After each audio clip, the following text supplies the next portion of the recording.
interessante começar perguntando como é que ele começou no teatro, como é que ele entrou para o universo do teatro, enfim, da interpretação, da atuação. So, how did you first begin acting, and how did you get into theater?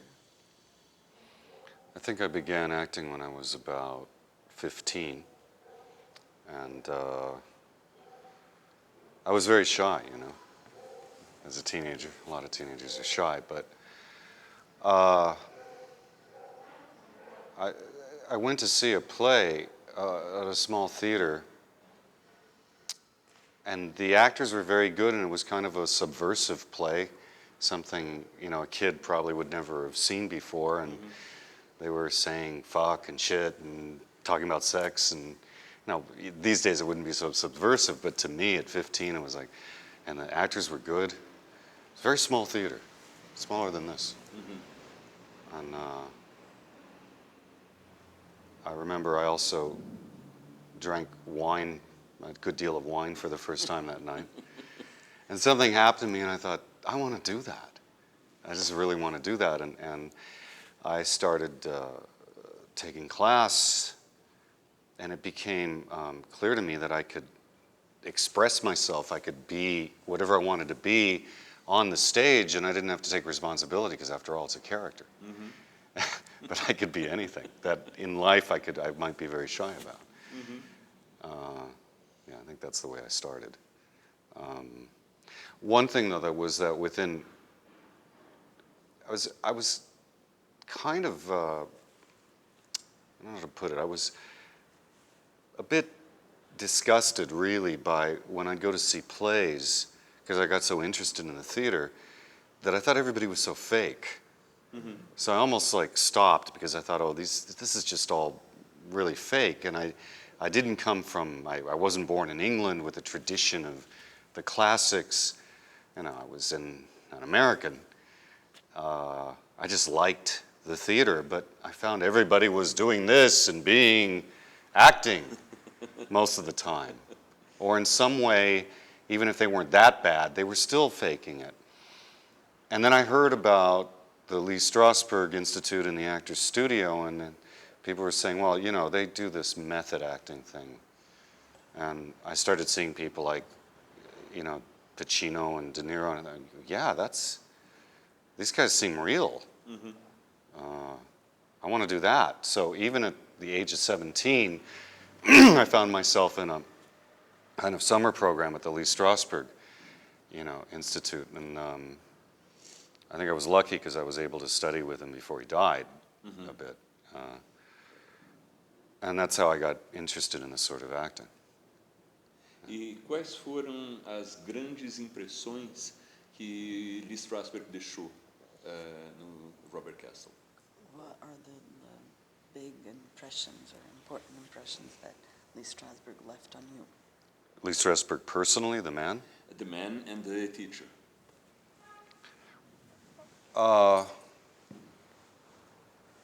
He was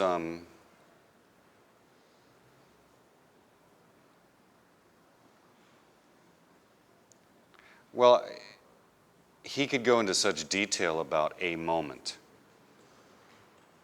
One moment that you thought, oh, that wasn't my best moment, but it was okay, I was believable. Now, he would go into the history of the world practically about that moment and how it applied. And this caused me, and I think other actors, to start to see that the profession of the theater and the profession of acting goes so far beyond what we had expected when we entered it. You know, because I think, you know, when you enter the profession, part of it is for the reasons I said before, but also a certain romanticism about to see yourself in a way that, in the world in a way that's really quite romantic, quite delusional in a way, about beauty and about pain and about comedy and everything else. But really, it's not reality. It's a theatrical overlay on reality. And I started to be, I think, with Strasberg's help, kind of seeing the opposite side of romanticism. And I think there's no more anti-romantic artist than a former romantic. Because you start to see the truth and you start to say, God, all that romanticism is such junk. At the same time, it's what got you started. It's what inspired you, so there's something really wonderful about it too. And I think Strasberg was very sort of tuned into that dichotomy, that difference, if you will. I don't know if I'm giving you very much about Lee Strasberg himself. He was very old when I studied with him, so I didn't get what I think I've heard from older actors was his prime time. You know, I do remember when I was lucky enough to get cast in a play that he wasn't directing it, but he was like godfathering it, if you will. John David Garfield was the director, who was one of his proteges. So he came in once a week to check it out, and he'd sit like right there on the stage with you. And you know, he had this sinus problem, so he'd go every 5 seconds or so. You can hear it in Godfather too. You can hear him like this little click in the back of his nose. So when you're acting in front of fucking Lee Strasberg, who's sitting right there going, and you're trying to concentrate, because of course that's the whole idea, and you know, it was quite a test in a way. And I was very young. The other 3 actors in the play were in their 30s. I was like 18, but I had a good part. And he sat us down in this office, and he talked to Carol Fox, now Carol Goodhart. She's a teacher at HB, and she had one of the leads. For like an hour and a half, talked to her. Then talked to the male lead for about an hour. Talked to the other guy in it for like 45 minutes. And talked to me, turns to me, and he says, "It was simple, it was good." That was it.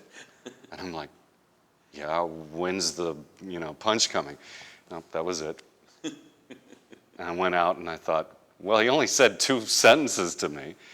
But still, I mean, it was not just a scene class, it was a play. And he did say it was good, so I thought, all right, I got out of that one alive. Tem coisas que você, enquanto professor, faz, se vê fazendo como ele? Are there any things that you as a teacher do, or that you see yourself doing as he did? I wouldn't say so much, actually. I was, to be honest with you, I was more influenced by Peggy Fury, who did teach under Strasberg, but then after he died, started her own studio, and of course, as I said, I got Strasberg when he was quite at his last period, but from what I could see, I thought Peggy Fury was a far greater teacher, and she unfortunately didn't live that long after. She died in a car accident some years after that, maybe 5 or 6 years after Strasberg died. But, I mean, in that 5 or 6 years, the kind of actors that were developed at her studio, it was really quite astonishing. Sean Penn was my classmate, Jeff Goldblum, Michelle Pfeiffer, Angelica Houston, and a lot more, and a lot of people that aren't so famous but were equally or as good or better. Just astonishing actors. And we were a group of about 12 or 14 of us, give or take, for about 2-3 years.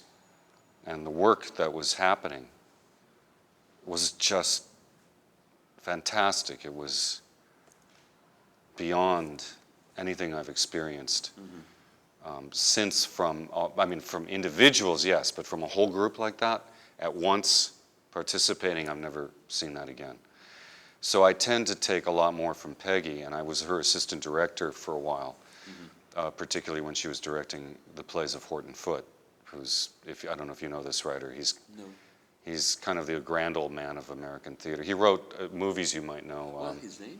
Horton Foote. Oh, yes, of course. Yeah, The Trip to Bountiful, Tender Mercies, To Kill a Mockingbird, yes. and a lot of plays that are lesser known. And I learned an enormous amount, both acting for Peggy and being assistant director, where I sat and watched and kept my mouth shut, you know. But then you try to guess what she's going to say, and you're pretty bad at it at first. And then after a while, you get better and better and better. Mm-hmm. And I also learned, because I've always been very physical. I started actually with physical theater, performing, commedia dell'arte, mime, things like that. So I would sit there taking notes, but then also I would kind of try to put myself in the actor's body on stage. And it was very interesting that I would sense where their tension was, or sense sometimes even what they were thinking, or what they're... And sure enough, Peggy would say something about it.